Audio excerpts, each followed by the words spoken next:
எல்லாருக்கும் வணக்கம். இன்றைக்கி என்ன பார்க்க போகிறோம் அப்படின்னா மார்னிங் எழுந்து கோலம் போட்டாச்சு. ரொம்பவே சூப்பராக கோலால் போட்டிருக்கோம் பாருங்கள். ரொம்ப ரொம்ப அருமையான மெத்தடில் போட்டிருக்கோம். நெளியில் தான் போட்டிருக்கோம் பாருங்கள். ரொம்பவே அழகாக இருக்குது.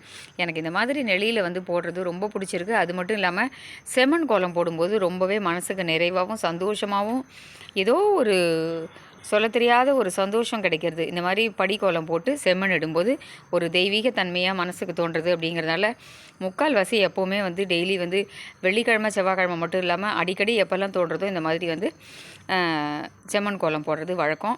ரொம்ப அழகாக ரொம்பவே சூப்பராக போட்டிருக்கோம் பாருங்கள். இதுவும் ஒரு 8 இழைகள் கொண்ட நெளியால் தான் போட்டிருக்கோம். ரொம்பவே அழகாக இருக்குது. எனக்குமே ரொம்ப பிடிச்சிருக்கு. உங்களுக்கும் ரொம்ப பிடிக்கும் அப்படின்னு நினைக்கிறேன். நெக்ஸ்ட்டு அடுத்தது என்ன அப்படிங்கிறத இன்றைக்கி விலாகில் பார்க்கலாம். அடுத்தது என்னங்கிறதே தொடர்ந்து பார்ப்போம். அடுத்தது இன்றைக்கி விலாகில் என்ன அப்படின்னு பார்த்தீங்கன்னா, காத்தால் மார்னிங் தோசையும் கொத்தமல்லி தொக்கும் டிஃபன் காயெடுத்து நான் அப்போ வீடியோ எடுக்க முடியல. கொஞ்சம் பிஸியாக இருந்ததுனால என்னால் கொஞ்சம் சாமான்லாம் காய வைக்கிறதுக்கு இருந்தது. இப்போ மத்தியான சமையலுக்கு என்ன பண்ணிட்டுருக்கேன் அப்படின்னு பார்த்தீங்கன்னா, இன்றைக்கி ரொம்ப ரொம்ப சிம்பிளான சமையல் தான். ஏன்னா இன்றைக்கி கொஞ்சம் க்ளீனிங் வேலையெல்லாமும் இருக்குது. அப்படிங்கிறதுனால என்ன பண்ண போகிறோம் அப்படின்னு பார்த்தீங்கன்னா, தேங்காய் தொகையில் தான் அரைக்க போகிறேன். இதுக்கு 3 டேபிள் ஸ்பூன் அளவுக்கு கடலைப்பருப்பு, கொஞ்சம் பெருங்காயப்பொடி, ஒரு அரை ஸ்பூன் பெருங்காயப்பொடி, 3 டேபிள் ஸ்பூன் கடலைப்பருப்பு, 2 காஞ்ச மிளகா, அதே மாதிரி 3 டேபிள் ஸ்பூன் அளவுக்கு உளுத்தம்பருப்பும் வறுத்துக்கணும். எண்ணெய் விட்டு இந்த கடலைப்பருப்பு, உளுத்தம்பருப்பு, காஞ்ச மிளகா, பெருங்காயம் இதெல்லாம் எண்ணெய் விட்டு வறுத்துட்டு அதுக்கப்புறம் கொஞ்சம் உப்பு, புளி வச்சு ஒரு அரை மூடி அளவுக்கு தேங்காயும் கீனி போட்டு இது எல்லாத்தையும் கொஞ்சம் தண்ணி விட்டு நம்ம தொகையில் தான் அரைக்க போகிறோம். இன்றைக்கி ரொம்ப ரொம்ப சிம்பிளான சமையல் தான். ஏன்னா வேலை இருக்குது அப்படிங்கிறதுனால இன்றைக்கி அந்த மாதிரி தான் பண்ண போகிறோம். காத்தால் டிஃபன் எல்லாம் முடிச்சாச்சு, காஃபியும் ஆகிடுது. இந்த பக்கம் குக்கரில் சாதமும் வச்சு முடிச்சாச்சு. நீங்கள் ஃபுல் டீட்டெயிலாக போடலையே அப்படின்னு நினைக்காதீங்க. கொஞ்சம் பிஸியாக இருக்கிறதுனால தான் என்னால் ஒவ்வொரு வீடியோவும் ரொம்ப தெளிவான வீடியோவாக எடுக்க முடியல. அதனால தான் நான் இது மாதிரி எடுத்திருக்கேன். நீங்கள் கண்டிப்பாக நம்ம இதை பாருங்கள். பார்த்துட்டு நம்ம வீடியோவை எல்லாருக்குமே ஷேர் பண்ணுங்கள். எல்லாருக்கும் ரொம்ப பிடிக்கும் அப்படின்னு நினைக்கிறேன். நான் அளவெல்லாம் பண்ணும்போதே உங்களுக்கு சொல்லியிருக்கேன் தெளிவாக. 3 டேபிள் ஸ்பூன் கடலைப்பருப்பு, 3 டேபிள் ஸ்பூன் உளுத்தம்பருப்பு, ஒரு நெல்லிக்காய் சைஸ் புளி, அரை மூடி தேங்காய், கொஞ்சம் உப்பு, புளி இதெல்லாம் வச்சு நம்ம கெட்டியாக அரைச்சிட்டோம் அப்படின்னா தேங்காய் துவையல் ரொம்ப சூப்பராக டேஸ்ட்டாக இருக்கும். சாதமும் குக்கரில் இருக்குது. மத்தியான சமையலுக்கு இதுதான் மார்னிங் டிஃபனுக்கு தோசையும் ஆகிடுது. இப்போ அடுத்தது 3 டேபிள் ஸ்பூன் அளவுக்கு உளுத்தம்பருப்பு போட்டுருக்கேன். கடலைப்பருப்பும் காஞ்ச மிளகா, பெருங்காயம் வறுத்து எடுத்தாச்சு. 3 டேபிள் ஸ்பூன் அளவுக்கு உளுத்தம்பருப்பு போட்டுருக்கேன். இந்த உளுத்தம்பருப்பையும் கோல்டன் ப்ரௌன் வர்ற மாதிரி நம்ம வறுத்துக்கணும். பருப்பெல்லாம் வறுக்கும்போது பார்த்திங்கன்னா கொஞ்சம் நம்ம எண்ணெய் விட்டுக்கணும். ஒரு ஸ்பூன் அரை ஸ்பூன் அளவுக்கு எண்ணெய் விட்டுட்டு வறுக்கும்போது ரொம்ப வாசனையாக நல்லாயிருக்கும். அந்த மாதிரி வறுத்துட்டு கொஞ்சமாக ஒரு அரை மூடி அளவுக்கு தேங்காய் போட்டு உப்பு போட்டு கொஞ்சம் புளி வச்சு நம்ம சட்னி தொகையில் அரைச்சிக்கலாம். அடுத்தது என்ன அப்படிங்கிறதும் பார்க்கலாம். இப்போ ஒரு நெல்லிக்காய் சைஸ் அளவுக்கு, சின்ன நெல்லிக்காய் சைஸ் அளவுக்கு இந்த தொகையிலுக்கு தேவையான அளவு புளியும் போட்டுட்டோம். அடுத்தது உளுத்தம்பருப்பும் போட்டுட்டோம். அரை மூடி அளவுக்கு தேங்காயும் போட்டாச்சு. அடியில் வறுத்த கடலைப்பருப்பும் போட்டுட்டோம். இப்போ இதை நல்லா கோட்ஸாக ஓட்டிட்டு கொஞ்சம் தண்ணி விட்டு நம்ம அரைச்சிட்டு உங்களுக்கு காமிக்கிறேன். அடுத்தது இன்றைக்கி என்னென்னு பார்த்தீங்கன்னா, கடாரங்காய் கொஞ்சம் வாங்கியிருந்தேன். கடாரங்காய் வாங்கி ஊறுகாய் போடலாமே அப்படின்னு சொல்லிட்டு, அபியாத்தில் அவளுக்கு எல்லாருமே எல்லா ஊறுகாயுமே ரொம்ப பிடிக்கும். பொதுவாக எல்லாருக்குமே பிடிக்கும். பொதுவாக நம்ம ஆற்றுலாம் பார்த்திங்கன்னா எல்லாருக்கும் ஊறுகாய்னா எல்லாருக்குமே ரொம்ப இஷ்டம். எப்போவுமே கடாரங்காய் ஊறுகாய், மாங்காய் தொக்கு, மாங்காய் ஊறுகாய், ஆவக்காய் ஊறுகாய், நான் எலுமிச்சங்காய் ஊறுகாய், கொத்தமல்லி தொக்கு, மாகாளி கிழங்கு இப்படி எல்லா வகையான ஊறுகாயுமே கையில் வச்சுட்டுருப்போம்.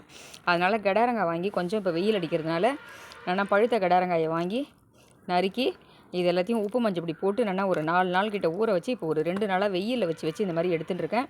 நம்ம இந்த மாதிரி வெயிலில் வச்சு எடுத்துட்டோம் அப்படின்னா தான் நமக்கு வருஷ கணக்கானாலும் ஊறுகாய் கெட்டு போகாமல் இருக்கும். இதை தேவைக்கு ஏற்ப எடுத்து போட்டு நம்ம தாளித்து கொட்டிக்கலாம். இப்போ இதை கடாரங்காயை இந்த மாதிரி வச்சுருக்கேன். அடுத்தது என்னங்கிறதையும் பார்க்கலாம். அடுத்தது இன்றைக்கி விலாகில் என்ன வாங்கியிருக்கோம் அப்படின்னு பார்த்தீங்கன்னா, வாசலில் ஒரு பாய் நிறைய இரும்பு கடாய், இரும்பு பாண்ட்லி, இரும்பு தோசைக்கல் இந்த மாதிரி எல்லாமே எடுத்துகிட்டு வந்திருந்தார்.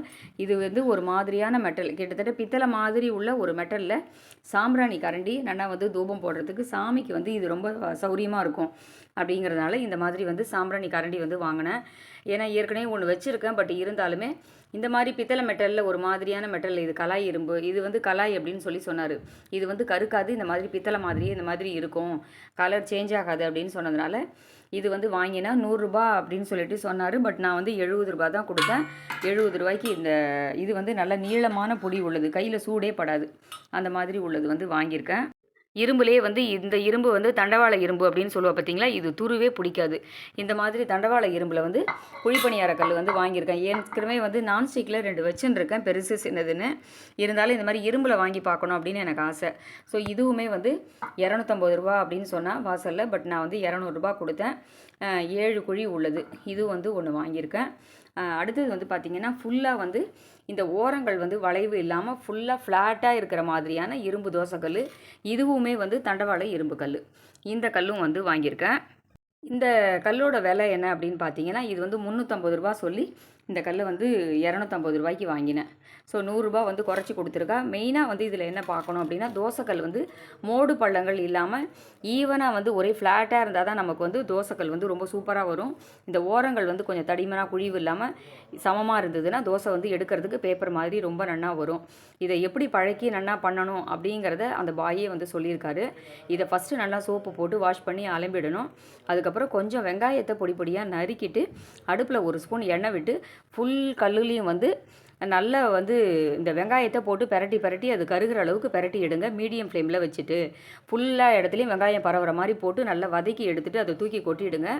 அந்த மாதிரி பண்ணி முடிச்சுட்டு அதுக்கப்புறமா நீங்கள் வந்து நல்லா வந்து துணி போட்டு தொடச்சிட்டு நீங்கள் அதுக்கப்புறம் தோசை பார்த்தீங்க அப்படின்னா பேப்பர் மாதிரி ஒட்டாமல் ரொம்ப சூப்பராக வரும் அப்படின்னுமே வந்து சொல்லியிருக்கா.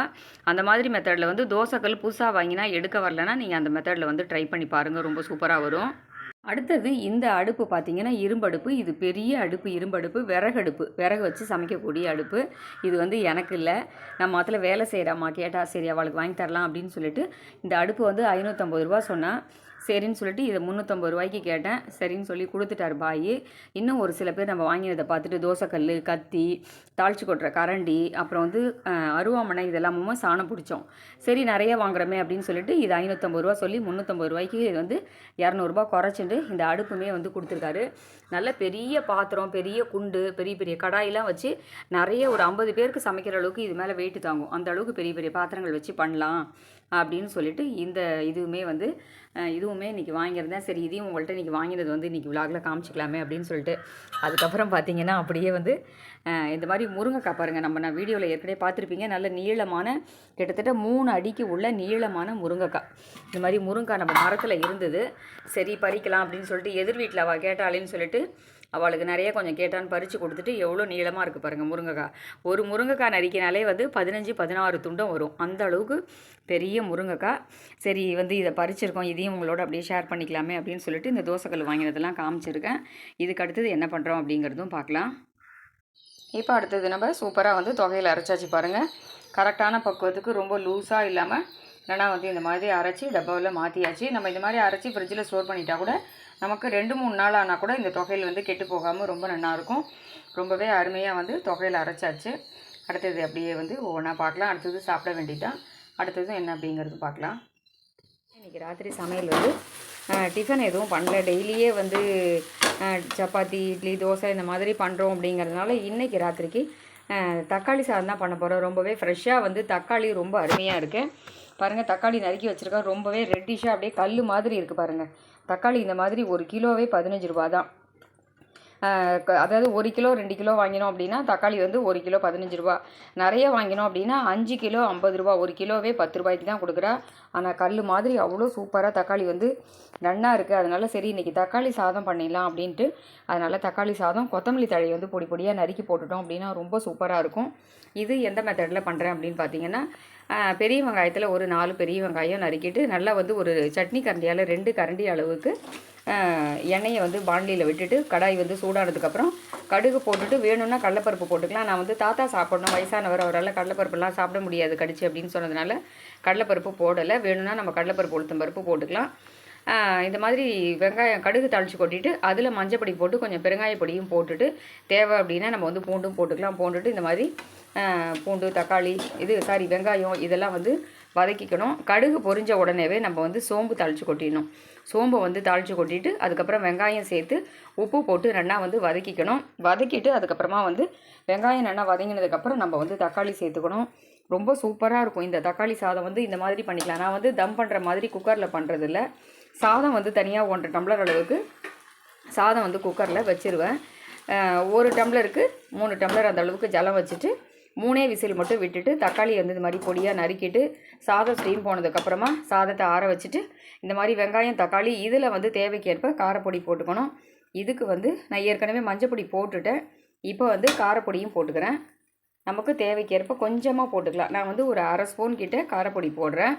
நமக்கு தேவைக்கேற்ப எந்த அளவுக்கு தேவையோ அந்த அளவுக்கு வந்து காரப்பொடி சேர்த்து அந்த மாதிரி இதில் இன்னும் கொஞ்சமாக நம்ம வந்து உப்பும் சேர்த்துக்கலாம். நான் வந்து வெறும் சால்ட்டு மட்டும் போட்டுட்டு அதுக்கப்புறமா வந்து வதக்கியிருக்கேன். இப்போ இன்னும் ஒரு 1/2 ஸ்பூன் கிட்ட இதில் கல் உப்பு போட்டுக்கிறேன். போட்டுட்டு இப்போ இது எல்லாத்தையும் நல்லா வதக்கிக்கலாம். நான் பண்ணுறது வந்து ஒரு 3 பேர்கிட்ட சாப்பிட்ற அளவுக்கு பண்ணுறேன். நல்லா வந்து தாராளமாக ஒரு 1/2 கிலோ அளவுக்கு தக்காளி வந்து பொடியாக நறுக்கி போட்டுக்கணும். இப்போ இதை நல்லா வந்து வதக்கிட்டு கொஞ்சமாக இதில் தண்ணி சேர்த்தோம் அப்படின்னா நல்லா வந்து மேஷ் ஆகி நல்லா வெந்துடும். லாஸ்ட்டில் வந்து இறக்கும்போது கொத்தமல்லி தழையை பொடியாக போட்டு நறுக்கி அதில் போட்டு இறக்கிட்டோம் அப்படின்னா அதுக்கப்புறம் ஆறின சாதத்தையும் சேர்த்து நல்லா கலந்து விட்டோம் அப்படின்னா சூப்பரான தக்காளி சாதம் வந்து ரெடி ஆகிடும். இப்போ அதை வந்து பண்ணிவிட்டு நம்ம பார்க்கலாம். இப்போது சூப்பரான தக்காளி சாதம் உதிராக ரொம்பவே அருமையாக வந்து ரெடி ஆகிடுது பாருங்கள். பார்க்கவே அவ்வளோ சூப்பராக இருக்குது. வாசனையுமே ரொம்ப பிரமாதமாக இருக்குது. நம்ம இந்த மாதிரி வந்து கொஞ்சம் சோம்பு கொத்தமல்லி தழை பெருங்காய பொடியெல்லாம் சேர்த்து பண்ணும்போது ரொம்ப ரொம்ப அருமையாக இருக்கும். நமக்கு தேவை அப்படின்னா பூண்டு சேர்த்துக்கலாம், வேண்டாம் அப்படின்னா ஸ்கிப் பண்ணிவிட்டு வெங்காயம் மட்டும் கூட போட்டுக்கலாம். ரொம்பவே அருமையான தக்காளி சாதம் வந்து ரெடி ஆகிடுது. அதுக்கப்புறம் தொட்டுக்கிறதுக்கு வந்து கொஞ்சம் அப்பளா பூவும் வந்து பொரிச்சு வச்சுருக்கேன். அப்பளா சிப்ஸோ இல்லை உருளைக்கிழங்கு சிப்ஸ் எது வேணாலும் தொட்டுன்னு சாப்பிட்லாம். ரொம்பவே சூப்பராக இருக்கும். நான் சொன்ன இந்த மெத்தடில் வந்து நீங்கள் ட்ரை பண்ணி பாருங்கள். ரொம்பவே அருமையாக தக்காளி சாதம் ரெடி ஆகிடும். தம் பண்ணாமல் நம்ம வந்து சாதத்தை தனியாக வடிச்சிட்டு நான் பண்ண மெத்தடில் நீங்கள் ட்ரை பண்ணிங்கன்னா சூப்பராக இருக்கும்.